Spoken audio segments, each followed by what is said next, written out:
পুরাতন একটি মার্ডার কেসে তৃণমূল নেতা পাপাই ঘোষকে অভিযুক্ত করা হয়। এরপর তিনি পলাতক ছিলেন। কোর্টে অনুপস্থিতির কারণে তার বিরুদ্ধে অ্যারেস্ট ওয়ারেন্ট জারি করা হয়। সেই মামলায় এদিন পাপাই ঘোষ বহরমপুর জেলা জজ আদালতে আত্মসমর্পণ করলেন। জেলা জজ আদালত তাকে জামিন দিয়েছে। আগামী 9 সেপ্টেম্বর শুনানির দিন ঘোষণা করা হয়েছে।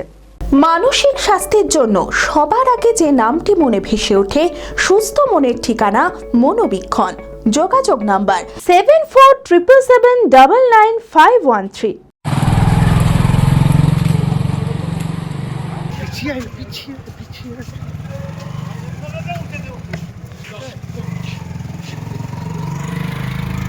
পাঁচ 10/2017 সালে শক্তি হালদারকে অ্যাটেম্পট টু মার্ডারের ঘটনায় পাপাই ঘোষকে অভিযুক্ত করা হয়।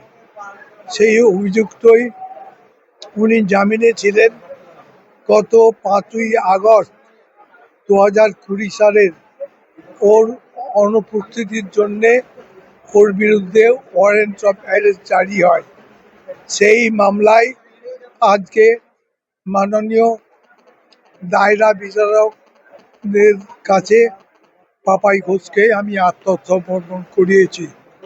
মাননীয় জেলা জজ তিনি সমস্ত কিছু বিচার করে তার দিকে 20,000 টাকা, two surety 10,000 each, 10,000 1 month PA local সত্ত্বে জামিন দিয়েছেন এবং আগামী 9 সেপ্টেম্বর আর্গুমেন্ট শুনানির জন্য দিন রেখেছেন।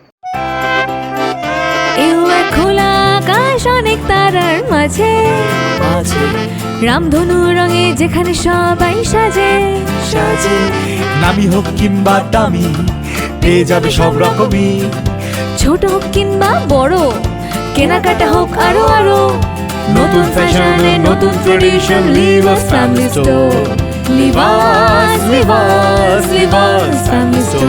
নিবাস কাদাই, বহরমপুর, মুর্শিদাবাদ।